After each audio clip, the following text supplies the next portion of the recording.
नमस्कार साथियों, मैं खरल एग्जाम के यूट्यूब चैनल पे आपका स्वागत करता हूं। दोस्तों, लेकर आए हैं उत्तर प्रदेश से बनने वाले महत्वपूर्ण प्रैक्टिस सेट जो समीक्षा अधिकारी, जूनियर असिस्टेंट और पीसीएस के लिए इम्पॉर्टेंट है। और यह सभी पिछले बार के प्रैक्टिस सेट और पेपर्स हैं जो आपको एग्जाम में काफ़ी मदद देंगे। ठीक, तो उसमें से आपका विशेष टॉपिक जनसंख्या एवं नगरीकरण है, क्योंकि इसमें से अधिकतर आपके प्रश्न एग्जाम में देखने को मिलते हैं। कम से कम 3-4 प्रश्न तो जनसंख्या से आ ही जाते हैं। तो शुरू करते हैं हम आज का हमारा पहला प्रश्न। निम्नलिखित में से कौन उत्तर प्रदेश जनसंख्या की दृष्टि से सबसे बड़ा जनपद है? ऑप्शन इसके मुरादाबाद है, लखनऊ है, इलाहाबाद और गाजियाबाद है।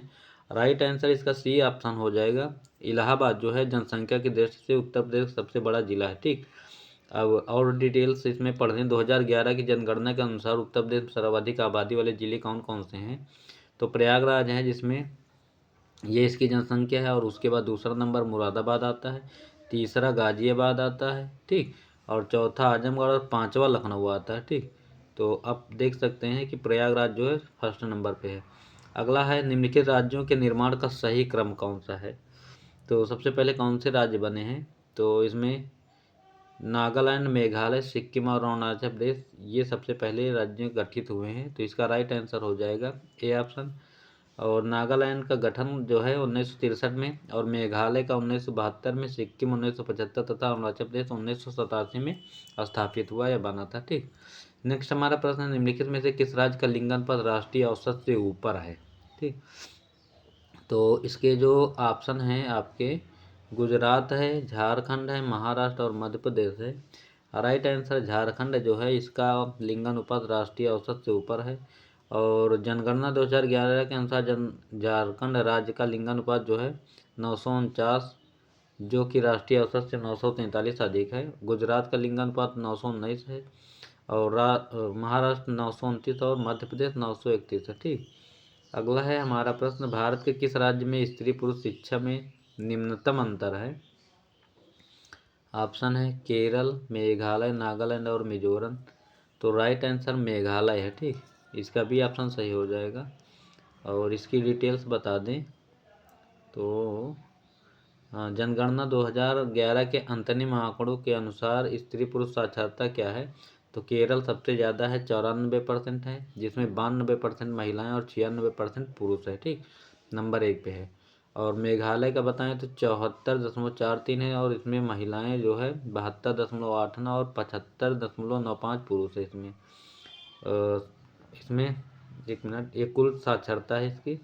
और नागालैंड की बताएं तो 79.55 है कुल साक्षरता, जिसमें से आपका 76% महिलाएं और 82% पुरुष हैं। ठीक, अगला है मिजोरम का। मिजोरम 91% है, जिसमें 89.27% है, और 93.35% यहाँ पे पुरुष साक्षरता दर है। ठीक, नेक्स्ट है हमारा, इसमें क्या है कि जो परीक्षा आप देने की तैयारी कर रहे हैं, पीसीएस और समीक्षा अधिकारी या जूनियर असिस्टेंट, इसमें आपका मिलान करने के लिए आ सकता है या सीरियल लगाने के लिए आ सकता है कि कौन सा राज्य पहले पे, दूसरे पे, तीसरे पे, ऐसे करके भी आ जाता है। तो आप लोग इसको देख लेना। ठीक, नेक्स्ट हमारा प्रश्न, निम्नलिखित में से किस राज्य में महिला साक्षरता दर 2001 में सर्वाधिक थी? ऑप्शन है तमिलनाडु, महाराष्ट्र, मिजोरम या चंडीगढ़। राइट आंसर इसका सी ऑप्शन हो जाएगा, मिजोरम है। ठीक, तो भारत में 2001 की जनगणना के अनुसार मिजोरम राज्य की महिला साक्षरता दर जो है 86.75 थी। 2011 के नवीनतम जनगणना के अनुसार सर्वाधिक महिला साक्षरता दर 92.07 केरल की है। और जनगणना 2001 के अनुसार उत्तर प्रदेश में साक्षरता दर थी भारत की औसत साक्षरता दर से अधिक, राजस्थान से अधिक, उड़ीसा से अधिक, या उड़ीसा से कम, या बिहार से कम। तो इसमें उड़ीसा से कम थी। ठीक, और इसका 2001 की जनगणना के अनुसार उत्तर प्रदेश की साक्षरता दर जो है 56.27, उड़ीसा की साक्षरता दर 63.08 से कम थी। जनगणना 2011 के अनुसार उत्तर प्रदेश की साक्षरता दर जो है 67.7%, उड़ीसा की साक्षरता दर 72.8% से कम है। जनगणना 2011 के अनुसार भारत की साक्षरता दर जो है 73% है, जिसमें पुरुष की 80.9% तथा महिला की 64.6%। तो याद रखना, ये सारे इसमें जो भी फैक्ट दिए हुए इंपॉर्टेंट हैं। नेक्स्ट है, निम्नलिखित में से किस जनगणना वर्ष में भारत में लिंगानुपात 946 था? तो 1951 में था जब पहली जनगणना इसमें हुई थी। अगला है जनगणना वर्ष 1951 में भारत का लिंगानुपात 946 था। ठीक, तो 1921 में 955 था, 1941 में 945, 1951 में 946 और 1971 में 930। तो इसको भी याद रखना क्योंकि पूछ भी सकते हैं। ठीक, अगला है वर्ष 2001 और 2011 की जनगणना की अवधि में कुल जनसंख्या में निम्नतम प्रतिशत वृद्धि वाला राज्य कौन सा है? नागालैंड है, गोवा है, केरल है, तमिलनाडु है। ऑप्शन इसका ए हो जाएगा, नागालैंड है। ठीक, तो न्यूनतम 10 की जनसंख्या वृद्धि दर वाले 5 राज्य केंद्र शासित प्रदेश इस प्रकार हैं। नागालैंड निगेटिव में था, ये भी पूछ लेते हैं कि मतलब निगेटिव में कौन सा था, तो 0.6% नागालैंड था। केरल है 4.91%, लक्षद्वीप 6.3%, अंडमान निकोबार 6.86 और गोवा है 8.23। ठीक, और अगला हमारा प्रश्न है, रेडफील्ड तथा सिंगर के विचार में प्राथमिक नगरीकरण की प्रक्रिया को किसके विकास से विशेषीकृत किया जाता है? तो ऑप्शन इसके लोक परंपरा के, अभिजात परंपरा के, बृहद परंपरा या लघु परंपरा। ऑप्शन ए है लोक परंपरा के। ठीक, तो रेडफील्ड तथा सिंगर के मतानुसार प्राथमिक नगरीकरण की प्रक्रिया को लोक परंपरा के विकास से विशेषीकृत किया जाता है। और उत्तर प्रदेश के अगला प्रश्न है, उत्तर प्रदेश के निम्नलिखित नगरों का भौगोलिक क्षेत्रफल की दृष्टि से सही अवरोही क्रम यानी घटता हुआ क्रम कौन सा है? तो नगरों का सही अनुक्रम आपका हो जाएगा वाराणसी, गौतम बुद्ध नगर, बागपत, संत कबीर नगर। ठीक, तो राइट आंसर इसका हो जाएगा डी ऑप्शन, इसका सही है। बात करें इसमें तो क्षेत्रफल इसका वाराणसी का कितना है, 1535 वर्ग किलोमीटर में, गौतम बुद्ध नगर 1442, बागपत है 1321 और रविदास संत रविदास नगर जो भदोही में है 1015 है। ठीक, नेक्स्ट है संविधान से संबंधित प्रश्न है, तो निम्नलिखित में से कौन भारतीय गणतंत्र का प्रमुख है? भारत का राष्ट्रपति, प्रधानमंत्री, मंत्रिमंडल या राजनीतिक प्रमुख मंत्री परिषद सहित? तो इसका भारत का राष्ट्रपति होगा, ये ऑप्शन इसका सही हो जाएगा। तो अनुच्छेद इसका क्या है, तो अनुच्छेद 52 में राष्ट्रपति का वर्णन मिलता है और राष्ट्रपति राज्य का अध्यक्ष होता है और भारत सरकार की समूची कार्यपालिका कार्यवाही उसके नाम से ही की जाती है, अनुच्छेद 53 में कहा गया है। और रक्षा बलों का सर्वोच्च कमान उसमें निहित है और उसका जो प्रयोग है कानून द्वारा विनिमय होता है अनुच्छेद 77 से। ठीक, नागरिकता मूल अधिकार मूल कर्तव्य है प्रश्न, इसमें आपका मिलान करना है, 10, 5, 15 है और 16 है और ये 17 है, ये 18 है। तो 18 में आपका क्या है, ये राजभाषा मिलता है। ठीक, और निर्वाचन आयोग आपका पड़ेगा संविधान का भाग 15 में। ठीक, ये कहाँ गया ऑप्शन, इधर नीचे देख लेते हैं, एक मिनट।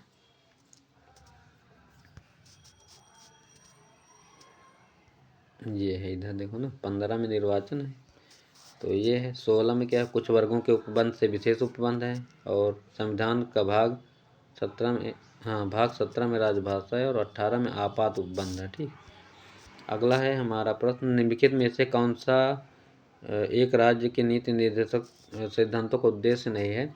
एक कल्याणकारी राज्य की स्थापना, सामाजिक आर्थिक न्याय को सुनिश्चित करना, एक धार्मिक राज्य की स्थापना, एक धर्मनिरपेक्ष राज्य की स्थापना। राइट आंसर सी है, धार्मिक राज्य की स्थापना, ये नहीं होगा। ठीक, तो संविधान के भाग 4 के अनुच्छेद 36 से 51 इसमें डीपीएसपी है जो आयरलैंड से लिया गया है और हमारे संविधान को अनोखी विलक्षणता प्रदान करते हैं। एक कल्याणकारी राज्य की स्थापना, पंथ निरपेक्ष राज्य की स्थापना करना है और इसका उद्देश्य एक धार्मिक राज्य की स्थापना करना नहीं है। अगला है केंद्र राज्य की कार्यपालिका है, तो संसद के दोनों सदनों की संयुक्त बैठक की अध्यक्षता कौन करता है? तो भारत का राष्ट्रपति है, राज्यसभा का सभापति, लोकसभा अध्यक्ष या प्रधानमंत्री। अब अध्यक्षता की बात की गई है तो ये लोकसभा अध्यक्ष करता है। अगर कहे कि संयुक्त बैठक बुलाता कौन है, तो राष्ट्रपति बुलाता है। अनुच्छेद क्या है, तो अनुच्छेद इसका 108 है। ठीक, तो कंफ्यूज मत होना, बुलाने का कार्य राष्ट्रपति का है और अध्यक्षता करने का काम लोकसभा अध्यक्ष है। ठीक, ये देखो सारी डिटेल वही दी है और अध्यक्षता का जो इसका दिया है अनुच्छेद 118 4 के अंतर्गत लोकसभा अध्यक्ष करता है। ठीक, ये भी याद रखना, कितना अनुच्छेद है, अनुच्छेद 118 4 में। ठीक, अगला है अर्थव्यवस्था, गरीबी और बेरोजगारी। तो कथन इसमें दिया हुआ है, शहरी गरीबी की जड़ ग्रामीण क्षेत्र में होती है, ग्रामीण क्षेत्र में शिक्षा का स्तर निम्न होता है। अब इसके ऑप्शन क्या है, ए और आर सही, और ये सब दिया हुआ है फिलहाल इसका बी है। ए और आर दोनों सही हैं परंतु आर ए की सही स्पष्टीकरण नहीं है। ठीक, अगला है हमारा प्रश्न, एक मिनट।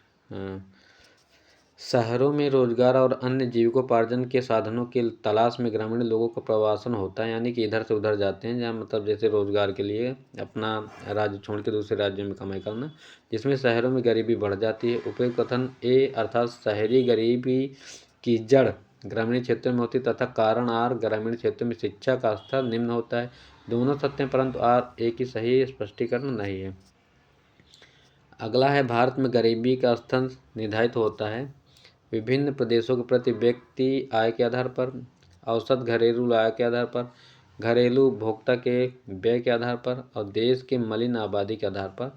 राइट आंसर इसका सी होगा, घरेलू उपभोक्ता के व्यय के आधार पर होगा। ठीक, तो भारत में गरीबी का आकलन जो है नीति आयोग द्वारा प्रत्येक 5 वर्ष पर राष्ट्रीय प्रतिदर सर्वेक्षण जिसे NSSO द्वारा संग्रहित परिवार आधारित उपभोक्ता व्यय के आंकड़ों के आधार पर किया जाता है। ठीक, अगला है आर्थिक नियोजन एवं राष्ट्रीय आय से संबंधित प्रश्न है। इसमें water prevention and control of pollution senses act लागू हुआ है, तो ये 1977 में लागू हुआ था।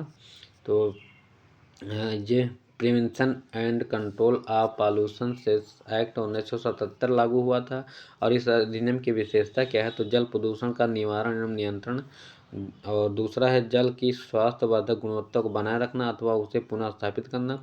जल प्रदूषण के निवारण एवं नियंत्रण के उद्देश्य से केंद्रीय राज्य बोर्डों का गठन होना। ठीक, और नेक्स्ट है हमारा कृषि उद्योग एवं व्यापार है।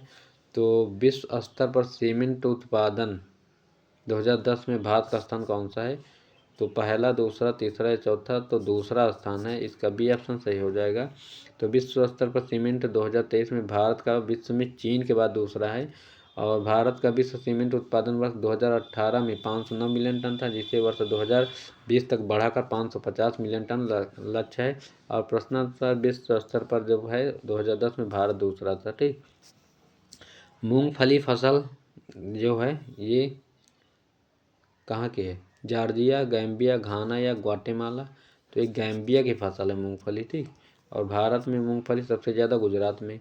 तो मूंगफली गैम्बिया की मुख्य फसल है। वर्ष 2021-22 में भारत में मूंगफली उत्पादन शीर्ष क्रमशः गुजरात, राजस्थान और तमिलनाडु थे।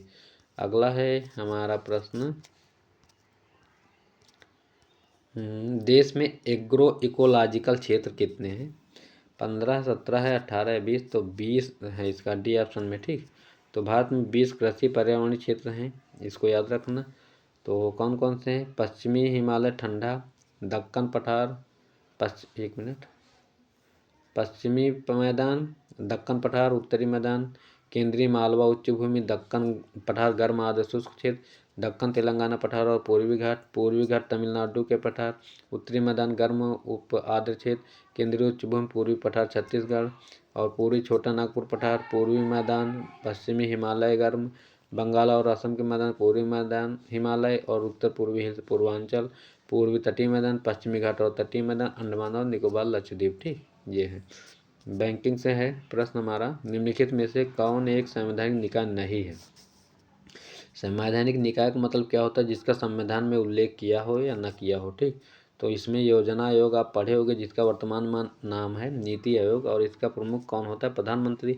तो नीति आयोग जो है एक गैर संवैधानिक संस्था है और यह एक परामर्शदायी संस्था है। ठीक, तो संविधान का अनुच्छेद 280 प्रत्येक 5 वर्ष के अंतराल में एक वित्त आयोग का गठन करता है, ये तो पता है। ठीक, और संविधान का अनुच्छेद 315 उपबंध के संघ के लिए एक लोक सेवा आयोग है, संघ के लिए लोक सेवा आयोग 315 में। ठीक, और प्रत्येक राज्य के लिए एक लोक सेवा आयोग होगा, अनुच्छेद 324 इसमें निर्वाचन आयोग का उपबंध है।